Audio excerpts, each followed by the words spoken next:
Welcome to this event hosted by the Chartered Quality Institute, the professional body for quality professionals and quality auditors.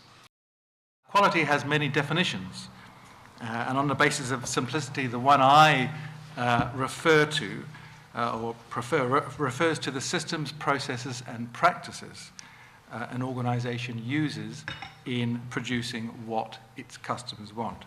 In basic terms, understanding what your customer wants and giving it to them efficiently. But there are a host of others, more detailed and some of them very technical. Along with the many definitions, there are many different models or frameworks your organizations can use to deliver quality. And my organization, my institute, recognizes quality as a broad church. We see today's event as having a number of contexts, not just the most obvious, which is the coalition slimming down of the public sector and the doing more with less implications. The recession, the downturn is of course wider than the public sector and has hit everyone. Quality and the need to practice quality is equally relevant to the private sector, equally relevant to those organizations who compete globally, relevant to industry, to manufacturing, equally relevant to those offering services and products. We don't have to do quality. It's entirely optional.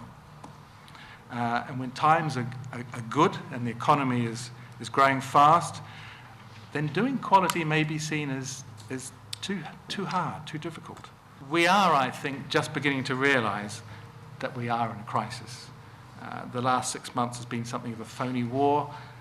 Lots of talk, lots of spin, lots of dire warnings, but the talk is coming to an end, and very soon many of us will be experiencing firsthand just how optional survival really is. Time, we would say, for quality, time for the quality profession to step up, time for us as organizations, as an economy and as a country to be receptive to the quality message and to do quality. I suppose we have a definitional problem here, in that quality is more than anything else in the eye of the beholder. And there are differences, it seems to me, between the private and the public sector. The most important, of course, is that the public sector has a different and distinctive quality about it. When we are consuming public services, we're not simply acting as consumers, we're citizens. And we're essentially claiming rights to services that have been authorised through some democratic process. And that means, I think, that the way in which you conceptualise quality in the public sector has to be slightly different, because you are talking about different imperatives and accountability structures.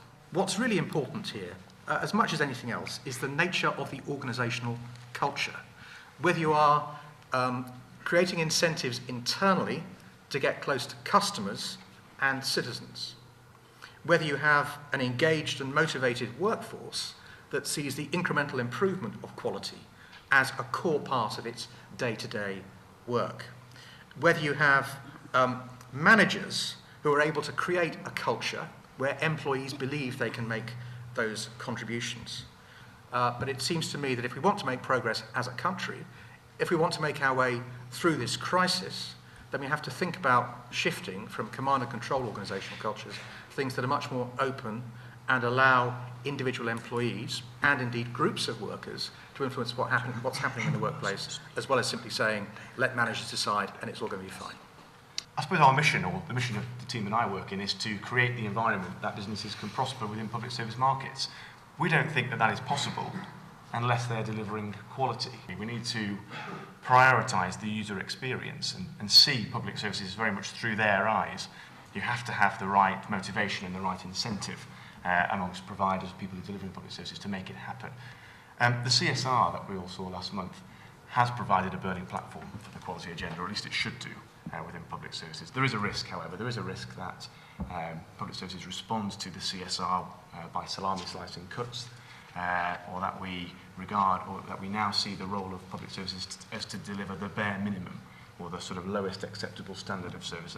And that shouldn't be our approach. We think there is an opportunity, even within the CSR settlements, to improve quality. But I think the most important approach that the CBI wants to see taken, and the way that we think we'll get quality in public services, is if we re-engineer what those public services do. We have to use this opportunity in the CSR to thoroughly reassess what we do. We've seen recently in the press some of the contract renegotiation that is going on from Cabinet Office with the private sector and with some of the contracts that the private sector holds with government. A lot of those activities are trying to rescope what exactly it is that government is paying for and weed out some of the activities that aren't really delivering for people.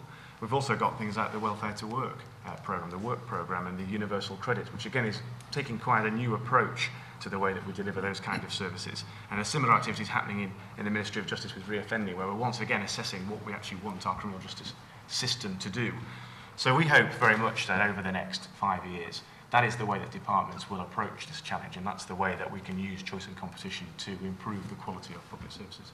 I think in public sector, and particularly local governments, a while ago, people started to concentrate probably on price rather than quality.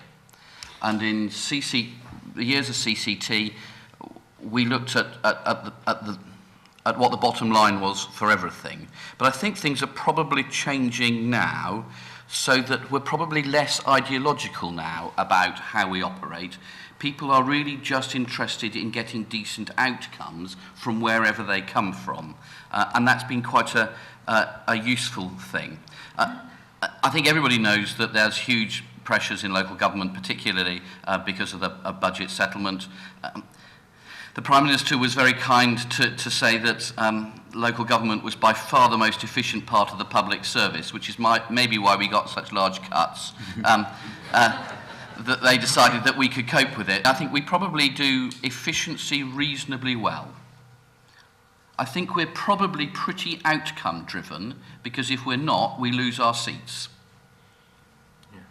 But I think if we do quality by getting efficiency and outcomes right, but we probably don't concentrate on it enough, and we probably don't name it enough.